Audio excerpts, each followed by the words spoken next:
മൃദുല വിജയുടെ അനിയത്തിയും കുടുംബവിളക്ക് സീരിയൽ അഭിനേത്രിയുമായിരുന്ന പാർവതിയുടെയും കുടുംബവിളക്കിലെ തന്നെ ക്യാമറാമാനുമായിരുന്ന അരുണിൻ്റെയും വിവാഹ വേർപിരിയലാണിപ്പോൾ സമൂഹ മാധ്യമങ്ങളിൽ ഒട്ടാകെ ചർച്ച ചെയ്യപ്പെടുന്നത്. ഇരുവരും കുടുംബവിളക്ക് എന്ന സീരിയലിലൂടെയാണ് കണ്ടുമുട്ടുന്നത്. പിന്നീട് ഇരുവരും പ്രണയത്തിലാവുകയും ഒളിച്ചോടി വിവാഹം ചെയ്യുകയും ചെയ്തു. വീട്ടുകാർ തങ്ങളുടെ വിവാഹം എതിർത്തതിനെ തുടർന്നാണ് ഇരുവരും ഒളിച്ചോടിപ്പോയി ആരുടെയും അനുവാദമില്ലാതെ വിവാഹിതരായത്. ഇരുവരും ഒളിച്ചോടിപ്പോയ വാർത്തകളെല്ലാം തന്നെ വളരെയധികം വിവാദമായി നിറഞ്ഞു നിന്നിരുന്നു ഒരു കാലത്ത് സോഷ്യൽ മീഡിയകളിൽ.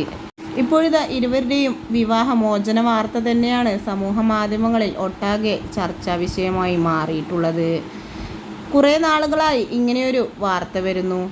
പക്ഷേ ഇതുവരെയും പാർവതിയോ അരുണോ അതിന് മറുപടിയുമായി എത്തിയിരുന്നില്ല എന്നതാണ് വാസ്തവം. ഇപ്പോഴിതാ കഴിഞ്ഞ ദിവസമായിരുന്നു പാർവതി തൻ്റെ യൂട്യൂബ് ചാനലിലൂടെ എനിക്ക് പറയാനുള്ളത് എന്ന് പറഞ്ഞുകൊണ്ട് ഇരുവരും ഡിവോഴ്സ് ആയി എന്ന വാർത്ത സമൂഹ മാധ്യമങ്ങൾക്ക് മുന്നിൽ പങ്കുവച്ചത്. 11 മാസത്തോളമായി ഇരുവരും വേർപിരിഞ്ഞാണ് കഴിയുന്നത് എന്നും ഡിവോഴ്സിൻ്റെ ഒഫീഷ്യലായ നടപടികൾ പൂർത്തിയായതിനു ശേഷം അറിയിക്കാമെന്ന് വിചാരിച്ചായിരുന്നു എന്നാണ് പാർവതി വ്യക്തമാക്കിയത്.